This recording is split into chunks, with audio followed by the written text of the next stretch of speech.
Assalamu alaikum wa rahmatullahi wa barakatuh. Barkanmu da zuwa wannan series namu na ethical hacking na cyber security.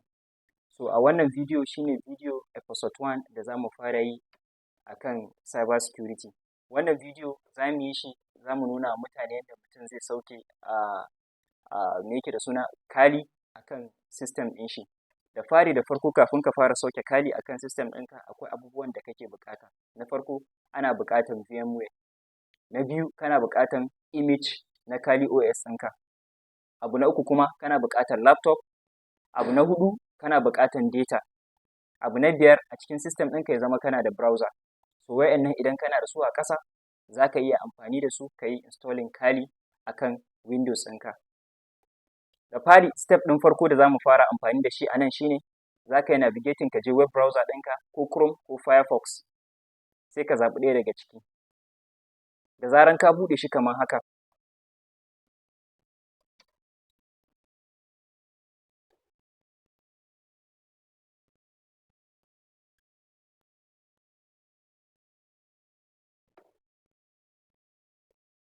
kana buɗe shi kamar haka, sai ka zo daidai nan wurin. Idan system ɗinka is connected to net, sai ka zo daidai nan wurin, sai ka danna kali.org, sai ka danna enter. Idan ya buɗe maka, sai ka yi maximizing. Idan ya buɗe maka, sai ka zo daidai nan wurin download, sai ka yi downloading. Kana shiga download, zai kai ka wani page wanda zai tambaye ka wani irin format na Kali kake so ka yi downloading.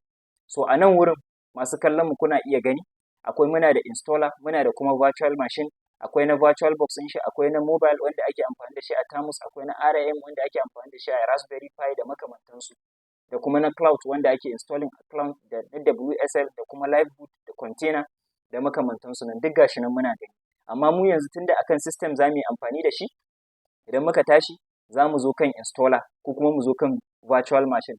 So a wannan bidiyon da za mu nuna muku yanda za ku installing Kali ta virtual machine. Za ku installing ɗin shi ta virtual virtual machine ko VMware ko kuma virtual box.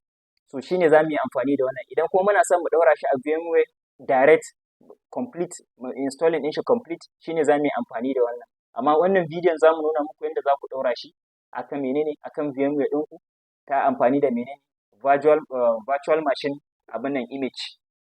Yanzu za mu shiga haka, muna shiga za ka zaɓa a ciki VMware kake amfani da shi ko virtual box ko Hyper-V ko kuma KEM.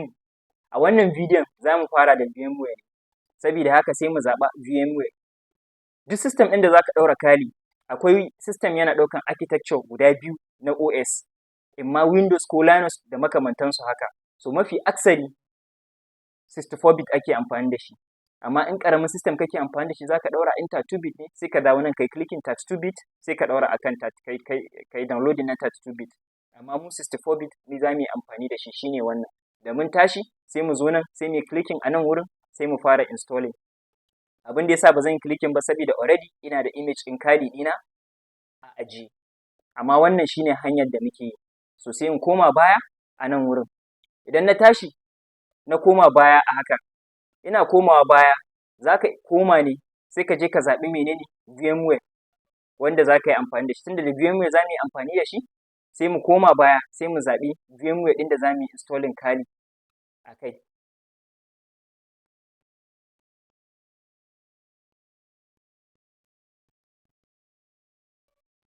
So a yanzu idan muna son mu sauke VMware ɗinmu, da mun buɗe sabon tab sai mu danna VMware.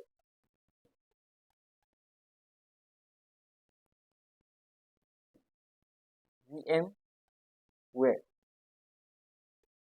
download, workstation download. So idan ya buɗe mana a nan wurin, sai mu duba wanne ne latest version na VMware ɗin. Za ka yi downloading ɗin shi daga menene site kala-kala in kana so. Za ka yi downloading ɗin shi, amma wannan shine site ɗinsu na VMware ɗin. Sai mu yi clicking wannan.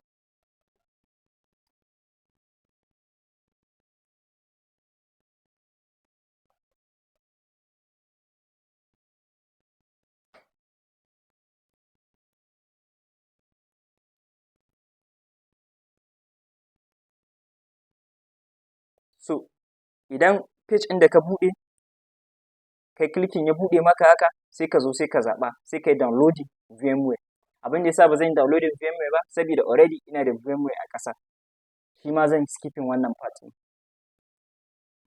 So already ga VMware ɗina da na riga na yi downloading ɗin shi ga shi nan wurin. So idan na tashi zan yi extracting ɗin shi complete.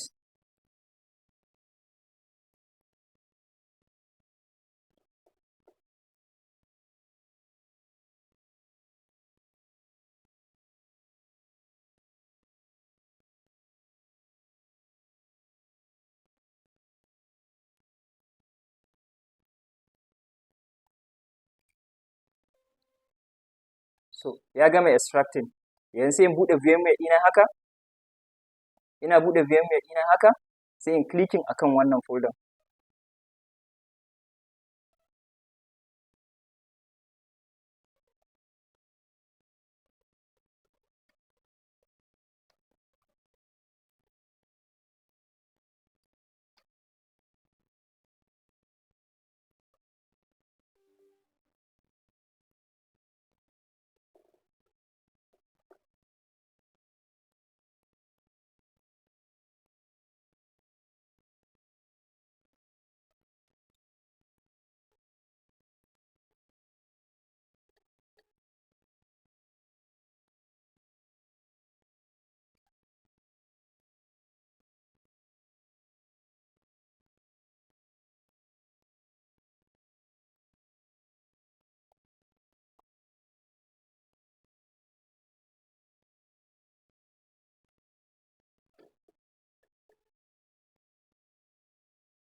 So idan ya buɗe sai mu zo sai mu clicking next, mai accepting agreement ɗinsu, sake clicking next,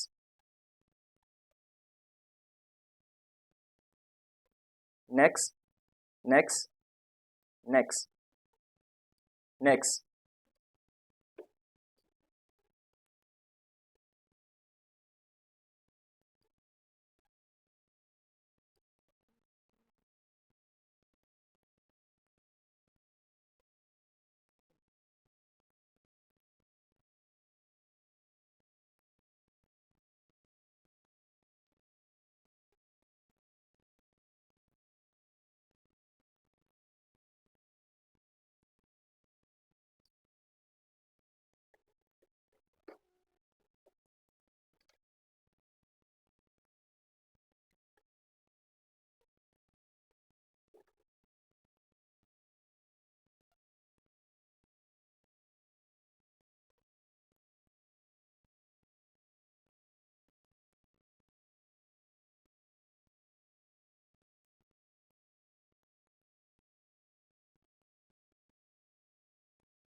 To a yanzu tunda ya gama shiga sai mu clicking license a nan wurin. Muna clicking license sai mu zo mu buɗe crack ɗinmu a nan wurin. Muna buɗe crack ɗinmu sai mu running ɗin shi as administrator. Muna running ɗin shi as administrator.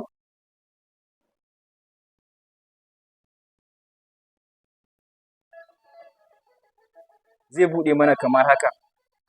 Idan ya buɗe mana kamar haka sai mu zo nan sai mu zaɓi VMware Workstation Pro Windows for Windows version 17. Sai mu generating, sai mu copy code ɗin, sai mu koma, sai mu sa shi a cikin VMware ɗinmu.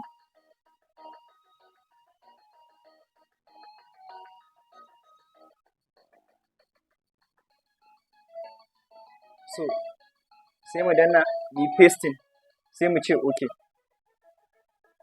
Kamar haka mu clicking akan shi, a haka zai buɗe mana. Kowa ya ga yadda VMware ɗin ya buɗe a haka. So haka zai buɗe mana. So yanzu tunda yanzu mun riga mun downloading VMware ɗinmu, gashi nan a nan kali VMware format ɗin image ɗinmu, gashi nan yana nan saman abin nan ɗinmu.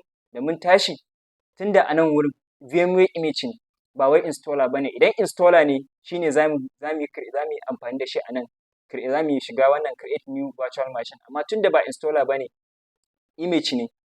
Tunda image ne, zamu zo nan sai mu extracting wannan kali ɗin nan, image ɗin nan, sai mu zo mu ce extract to Kali Linux VMware. Zai creating folder mai zaman kanshi gashi nan. Zai mana creating folder nan a nan wurin. So bara za mu jira shi ya gama yanzu.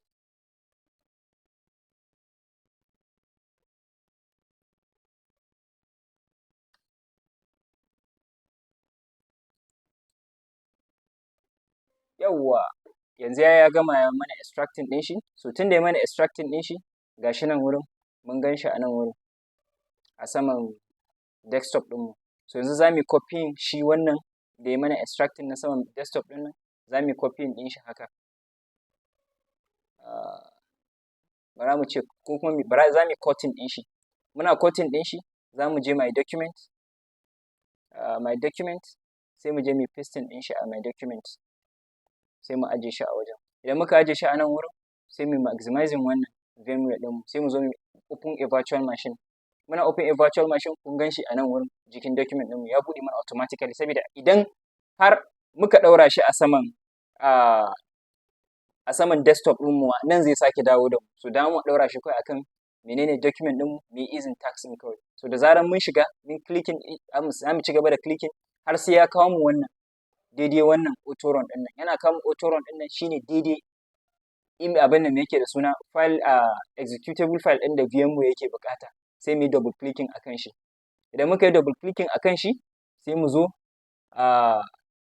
mu yi powering machine, ko mu danna nan play ɗin nan, ko kuma mu zo nan sai mu yi powering ɗin shi. Muka yi powering ɗin shi haka, yanzu zai fara buɗewa. To wannan shine the easiest method da za ka yi menene, in kana sauri, baka da lokacin da za ka yi installing, sai ka ɗaura menene VMware kawai a kai, sai ka biya buƙatan ka da Kali. Kana biyan buƙatan ka da Kali, idan ka gama, sai ka cire shi akan system ɗin. So yanzu shikenan mun riga mun sanya Kali a kai. Idan kuma muna buƙatan shortcut yanda za mu yi maximizing screen ɗinmu, za mu danna control da alt da kuma enter. Mu yi maximizing screen ɗinmu, ya zo mana full screen. Idan muna son mu fita kuma, the same thing, control, alt da kuma enter, zai dawo da mu yanda yake. Idan kuma za mu yi navigating ta jikin GUI na jikin abin nan ɗin, akwai hanyar da shi ma za mu yi navigating, za mu yi maximizing screen ɗinmu, za mu zo za mu yi menene minimizing screen ɗinmu. Shi ma zan nuna muku yanda ake yin shi. Sai inda yake ba, amma dai shortcut ɗin shine in ka danna control da alt da enter, zai maka maximizing. Control, alt da enter, zai dawo yanda yake. So yanzu za mu buɗe shi gaba ɗaya, sai mu login, mu ga yanda environment ɗin Kali yake. Control, alt da enter, mun shiga. So password, tunda VMware ne muka yi abin nan, muka yi amfani da shi, ba wai mu muka yi installing ba, ballanta mai configuring ɗin shi da password ɗin da muke so, da username ɗin da muke so, da waya mutuwa ya tashi, a'a. Tunda already mu muka downloading VMware, ya zo pre-configured ne, ya riga ya zo a tsare ne. So idan muka tashi yanzu a wurin username ɗin nan, wurin login ɗin nan, muka tashi yanzu, mu wurin login ɗin nan, a nan za mu danna Kali. A password ma za mu danna Kali, sai mu ce login.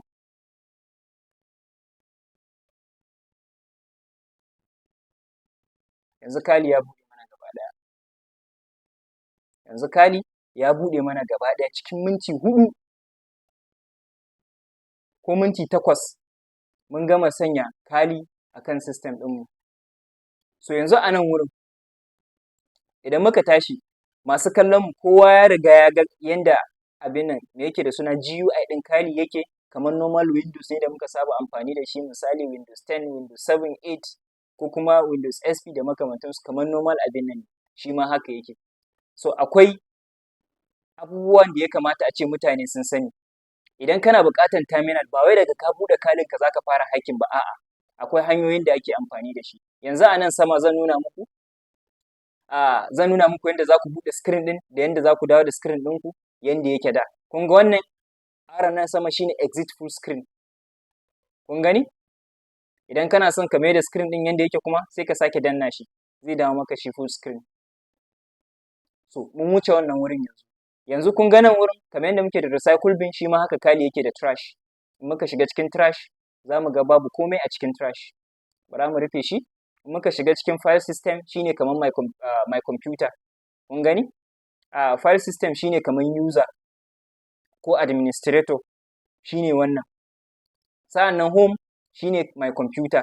Kun ga home yanda yake. Kamar yadda dai muka saba da Windows, haka shi ma menene Linux na Kali yake.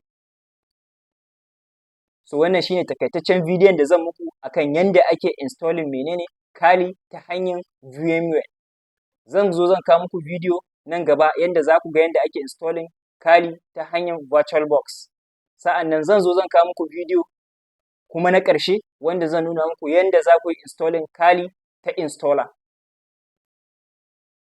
Wannan shine ƙarshen bidiyon da zan nuna, ƙarshen bidiyon nan. Assalamu alaikum warahmatullahi.